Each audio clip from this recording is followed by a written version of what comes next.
Antarctica is the fifth largest continent on Earth, larger than the United States and Mexico combined.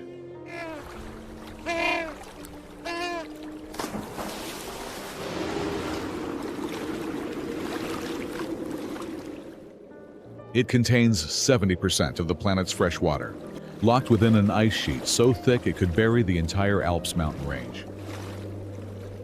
Antarctica is also the coldest, driest, and windiest place on Earth. Temperatures drop to minus 130 degrees Fahrenheit. Wind speeds can exceed 200 miles per hour. During the winter, some areas of the continent do not see the sun for months at a time. According to official records, there are no native inhabitants living in Antarctica, and only a small number of people have ever survived an entire winter here. However, all of them have been scientists or researchers.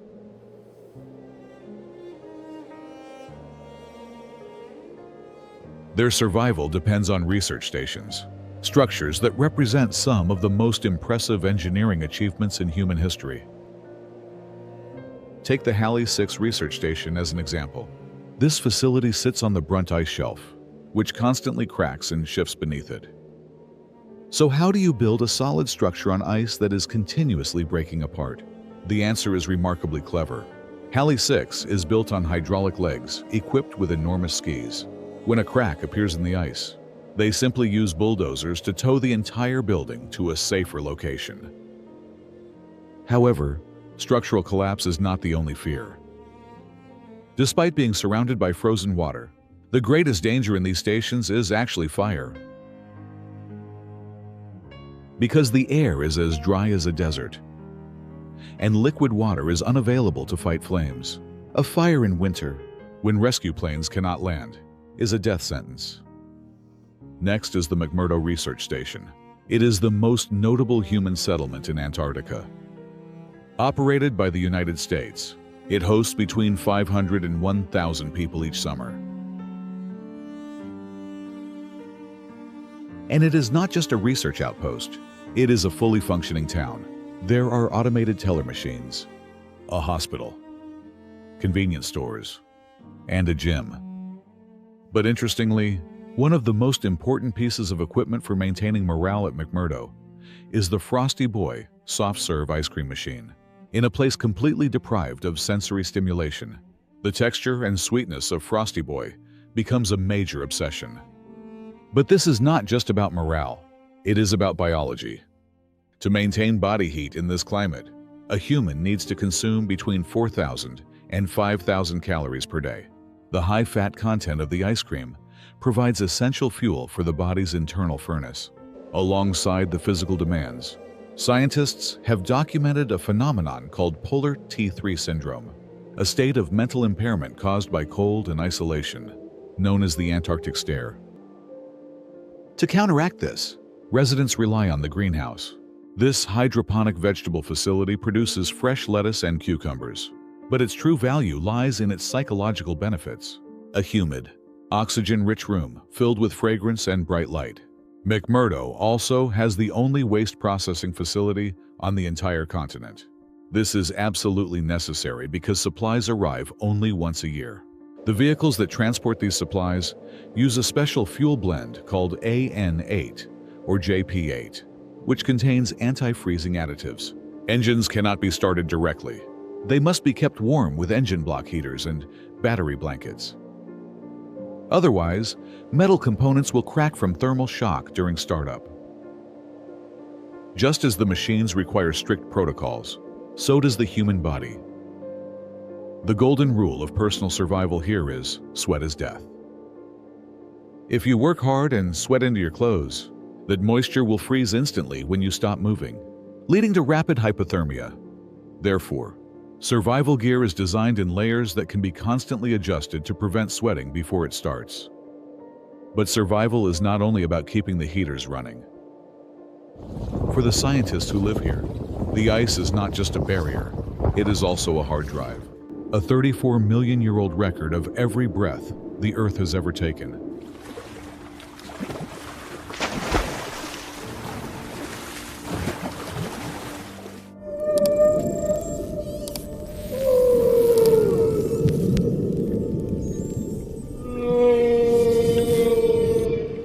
Antarctica is a library, an ice library.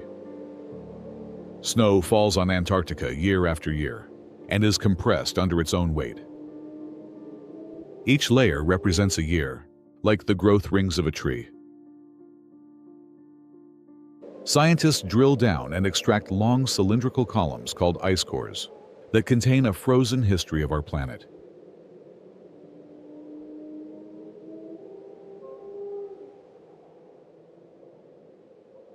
Trapped inside are tiny ancient air bubbles. The deeper the core, the further back in time it takes us. Recent analysis of these cores has revealed pollution from Roman lead mining 2,000 years ago, showing how human industry has impacted the atmosphere for millennia.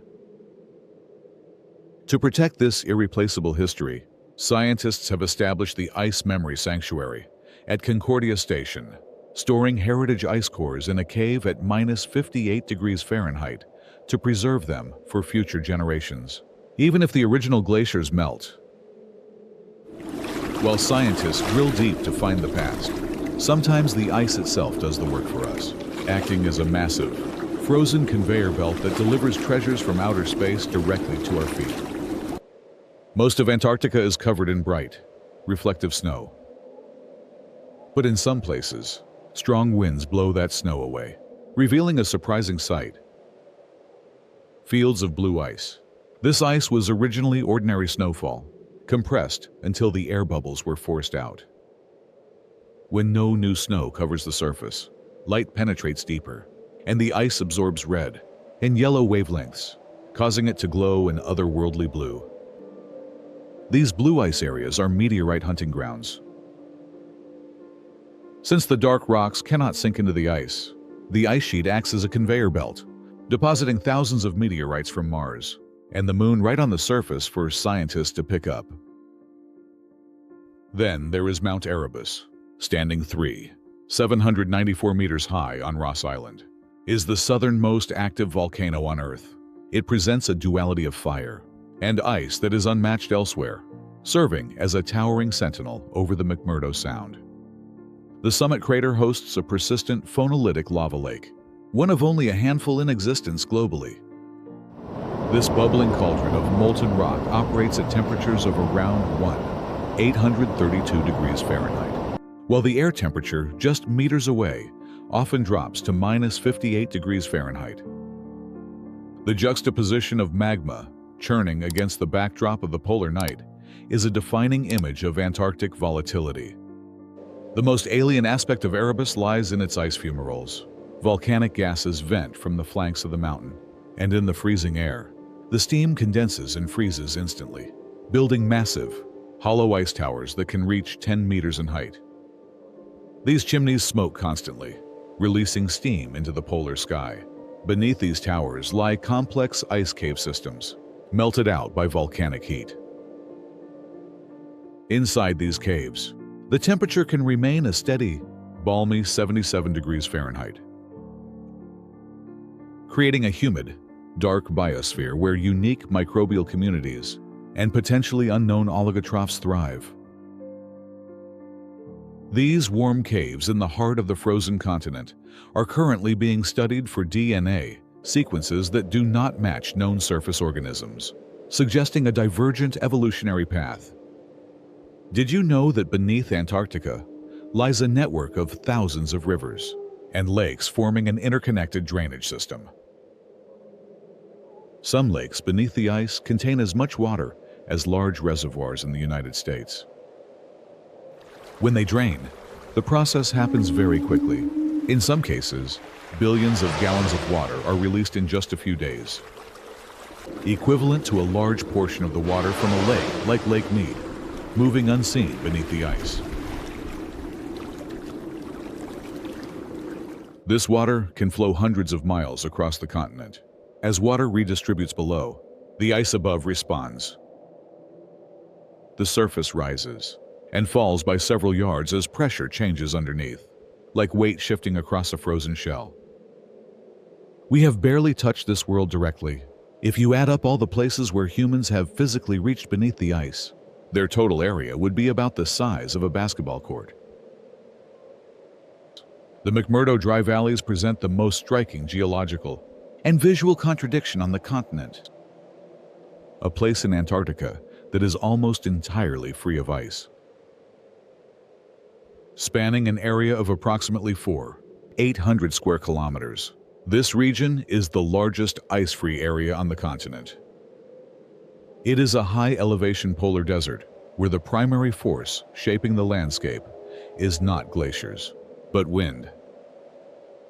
The Wright, Taylor, and Victoria Valleys are kept from freezing by katabatic winds. These dense streams of cold air rush down from the polar plateau at speeds exceeding 200 miles per hour. Driven by gravity, as the air descends, it is compressed and warms through an adiabatic process, producing a warm, dry wind that sublimates any snowfall before it can accumulate. The result is a landscape of exposed bedrock, rust-brown dolerite, and black volcanic sand, bearing a remarkable resemblance to the surface of Mars. NASA has used the dry valleys as a testing ground for planetary exploration robots, such as the Viking lander, because the environment here shares many similarities with Mars.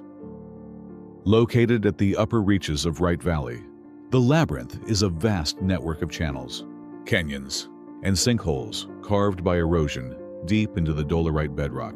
Seen from above, the labyrinth resembles a chaotic street map or a neural network etched into stone. Its origin remains debated, but the leading hypothesis suggests it was formed by catastrophic underground floods millions of years ago. Scientists propose that a massive subglacial lake burst through an ice dam, releasing a torrent powerful enough to erode the bedrock to depths of 250 meters. Today, it is a silent, wind-scoured graveyard, a testament to immense geological destruction. The channels act as wind tunnels for katabatic storms, smoothing canyon walls, and creating a landscape that feels utterly pristine and ancient. It is a place that speaks to the hidden hydraulic power beneath the ice. Within Wright Valley lies a small, unassuming body of water that defies the physical laws we usually expect. Unconquered. This is the saltiest natural body of water on Earth, with salinity exceeding 40%, far saltier than the Dead Sea or Lake Assal. Because of this extreme salinity, particularly the high concentration of calcium chloride, the water remains liquid even when air temperatures drop to minus 58 degrees Fahrenheit. The water does not freeze. It only becomes more viscous. This chemical composition is of great interest to astrobiologists, as it closely resembles salt solutions thought to exist on Mars. The Lemaire Channel. If the dry valleys are the alien face of Antarctica, the Lemaire Channel is its postcard face. Nicknamed the Kodak Gap due to its incredibly photogenic nature, this 11-kilometer strait is flanked by sheer cliffs and glacial faces that rise 1,000 meters straight out of the water. The water here is often mirror calm, protected from the ocean swells by Booth Island, creating perfect reflections of the towering peaks. However, the channel is frequently choked with icebergs and sea ice, forcing ships to navigate a labyrinth of white and blue. It is a place of serene, claustrophobic beauty, emphasizing the vertical scale of the continent, where mountains seemingly rise directly from the seabed. Erupting from the terminus of Taylor Glacier in the Dry Valleys is one of nature's strangest and most striking geological phenomena. Blood falls. Visually, it appears like a deep red wound on the pristine white surface of the glacier, pouring a blood-colored liquid onto the frozen surface of Lake Bonny. This vivid red color is not biological in origin, nor is it caused by red algae as early explorers such as Griffith Taylor speculated in 1911. The liquid is ancient seawater with extremely high salinity, trapped beneath the glacier for more than 1 million years. This subglacial reservoir is rich in ferrous iron and sulfate. When the brine is forced out through cracks in the ice by the immense weight of the overlying glacier, it comes into contact with the oxygen-rich atmosphere. The ferrous iron is immediately oxidized, causing rapid rusting and turning the water a bright red color. This feature provides a rare glimpse into the subglacial hydrological systems that extend across the continent. It demonstrates that liquid water can exist even in the coldest environments, if salinity is high enough to lower the freezing point. More importantly, the brine contains active microbial communities that have survived in complete darkness and isolation for millennia, metabolizing sulfur and iron rather than relying on photosynthesis. This alien-like ecosystem functions without solar energy, offering a model for the potential existence of life on icy moons such as Europa. When that nutrient-rich meltwater flows into the ocean, it nourishes phytoplankton. This supports krill and everything above them. Everything is connected. This system begins beneath the ice and ends with the largest animals in the ocean, blue whales. They are the largest animals that have ever lived on Earth. In the 20th century, we nearly wiped them out. From 1904 to 1967, more than 360,000 whales were killed in Antarctic waters alone. Blue whale populations declined by 97%.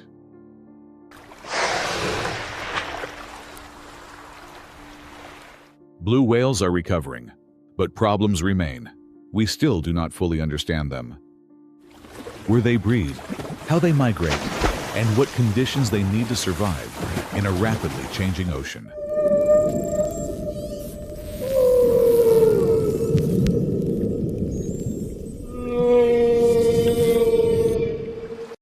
The local wildlife has evolved incredible bioengineering to survive the freeze.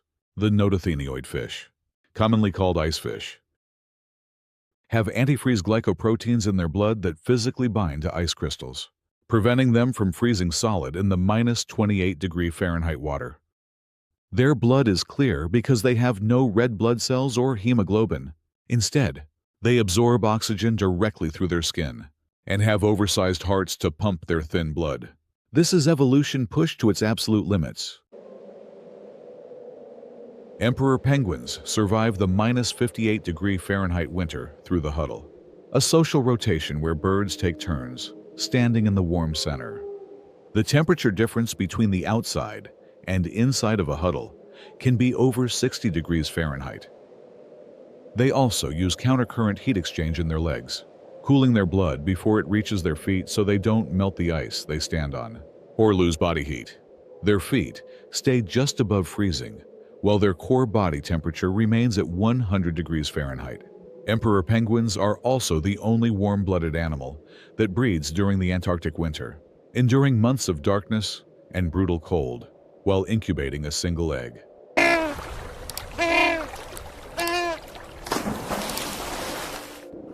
Weddell seals live under the solid sea ice and must use their teeth to rasp and saw breathing holes open. They can dive to depths of over 20 feet and hold their breath for over an hour while hunting fish in complete darkness. But here's the tragic reality.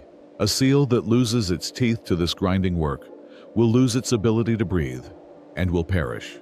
Their teeth are literally their lifeline. They also have blood that can carry twice as much oxygen as human blood, and they can redirect blood flow away from non-essential organs during deep dives to preserve oxygen for their brain and heart. Lake Vostok, buried deep beneath a 4,000-meter thick ice sheet in East Antarctica, lies Lake Vostok, a freshwater lake comparable in size to Lake Ontario. It has been isolated from the atmosphere for at least 15 million years. From the surface, Vostok is invisible. It appears as a flat, featureless expanse of white ice. Yet it is the concept itself that is striking. Through computer graphics, viewers can envision the cavity beneath the ice, kept in liquid form by geothermal heat from below and the immense insulating pressure of the ice above. Lake Vostok is also the closest terrestrial analog to the oceans of Europa or Enceladus elsewhere in the solar system. Samples from accreted ice have revealed traces of microbial life that evolved in complete darkness and isolation. These organisms may possess unique metabolic pathways that allow them to survive under high pressure and nutrient-scarce conditions, fueling speculation about alien-like ecosystems existing deep within our own planet. But Lake Vostok is not unique. There are nearly 700 lakes scattered beneath the Antarctic ice sheet. While Erebus is the most active, Mount Sidley is the highest volcano in Antarctica, reaching 285 meters. Located in the remote Marie Byrd Land, it is part of the Executive Committee Range. Sidley offers a surreal visual feature known as snow mushrooms. These are massive, bulbous formations of rime ice created by the relentless wind and moisture depositing frost on obstacles over centuries. They create a fantastical, almost Dr. Seuss-like maze near the summit ridge that climbers must navigate. The remoteness of Sidley is absolute. Fewer people have climbed it than have stood on the summit of Everest. It stands as a dormant giant in one of the least visited regions of the planet, offering a stark contrast to the busier Antarctic peninsula. These volcanoes do not erupt upward. The weight of the ice suppresses explosions. Instead, heat builds below, melting ice from underneath, and creating reservoirs of water and steam. High temperatures destabilize glaciers and accelerate ice loss. Scientists have found layers of ash trapped in ice cores, evidence of eruptions that occurred during ice formation. Recent seismic data show that some of these volcanoes are still active today. This geothermal heat was not fully accounted for in early ice models. It helps explain why some areas of West Antarctica are changing faster than expected. Ice is not only responding to warming from above, but also being heated from below. This hidden fire beneath the ice is reshaping our understanding of Antarctic geology.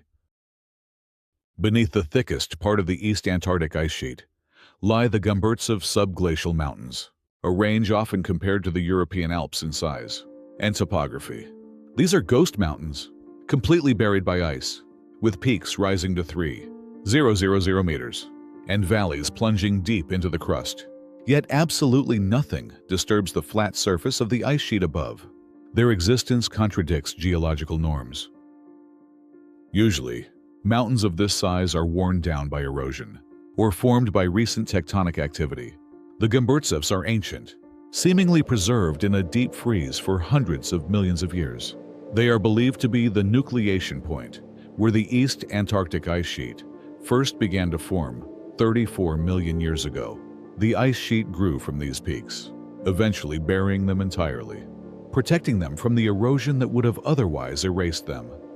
In East Antarctica, the Denman Glacier hides a feature revealed only recently by the Bed Machine Mapping Project, the Denman Canyon.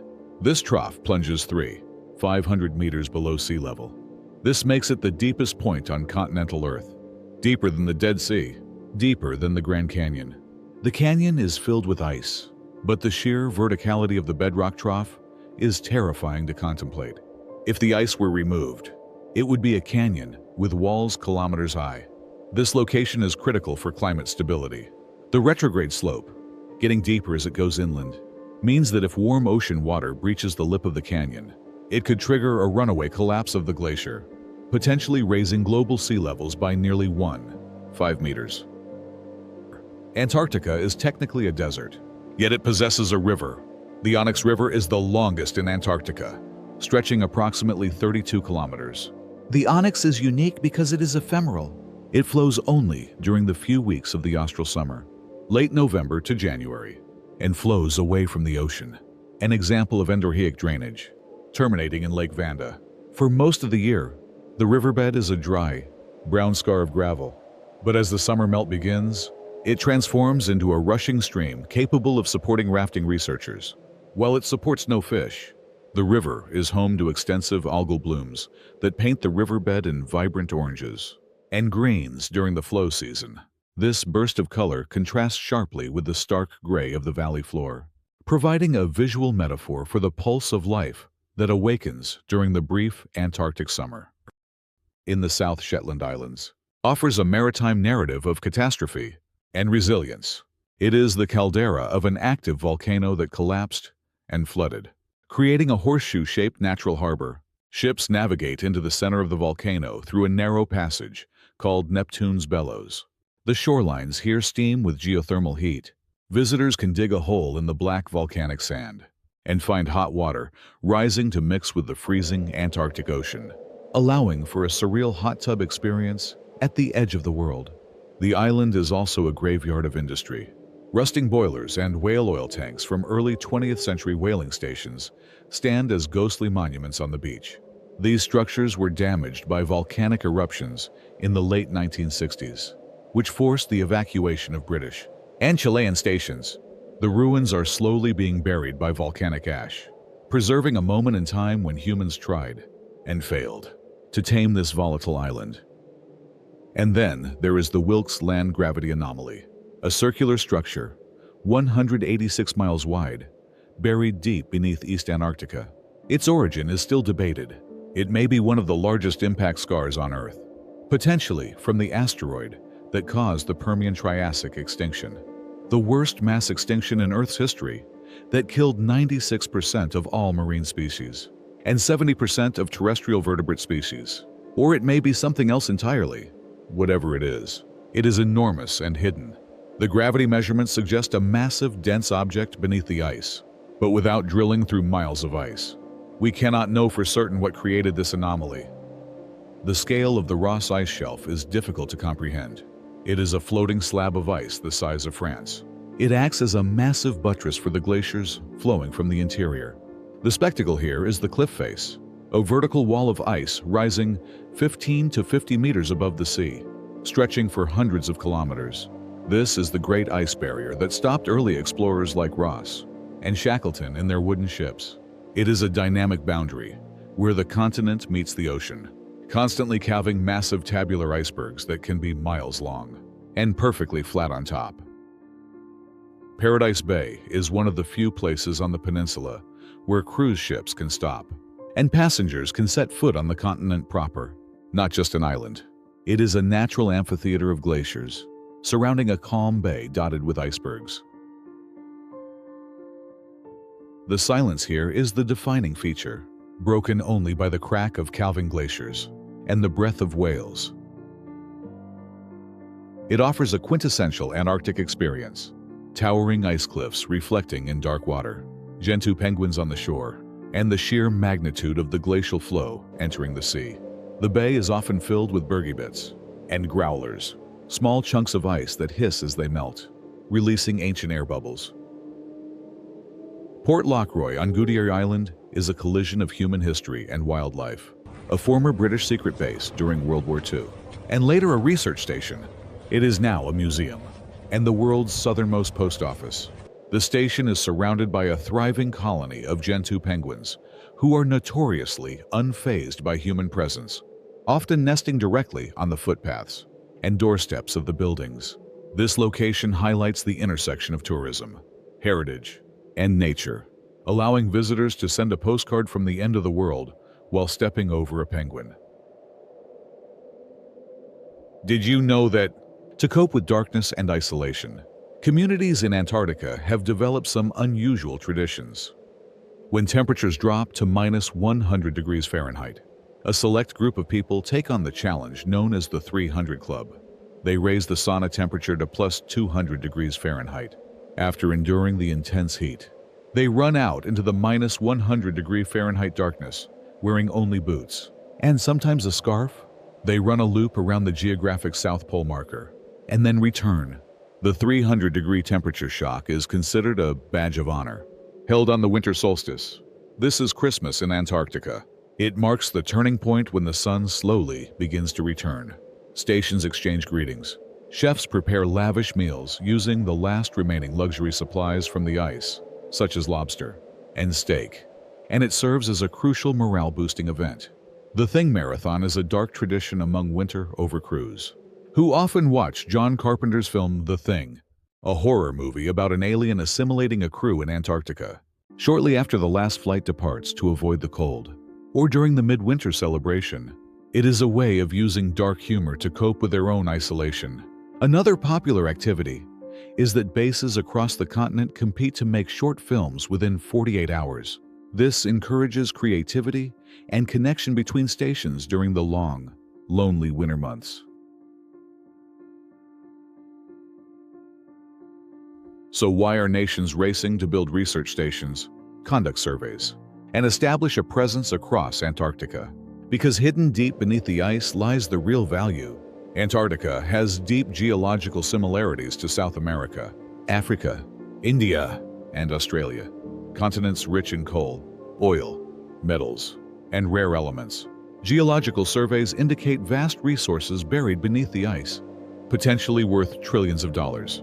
At present, the entire region is protected by the Antarctic Treaty, signed in 1959, which designates Antarctica as a zone for peace and science, bans military use, and suspends territorial claims.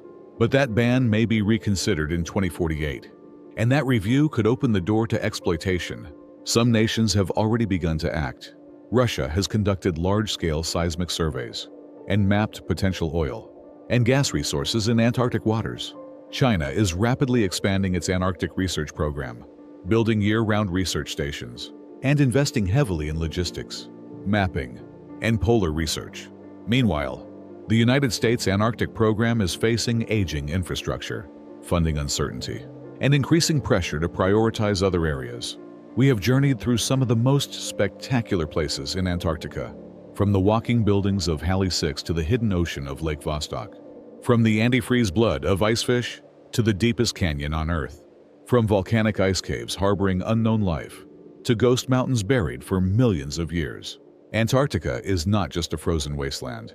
It is a continent of extremes, a natural laboratory, a climate archive, and potentially a glimpse into life on other worlds. The survival mechanisms, both natural and engineered, represent the absolute limits of what life and human ingenuity can achieve. As we look toward 2048 and beyond, the question is not whether we can survive in Antarctica. We have already proven that. The question is whether we will protect this last great wilderness or exploit it for resources. What happens in Antarctica affects the entire planet. Its ice sheets regulate global sea levels. Its ecosystems support life across the Southern Ocean. Its ice cores hold the keys to understanding our climate past and future. And if you found this journey through Antarctica as fascinating, make sure you are subscribed so you don't miss next week's video. Thanks for watching.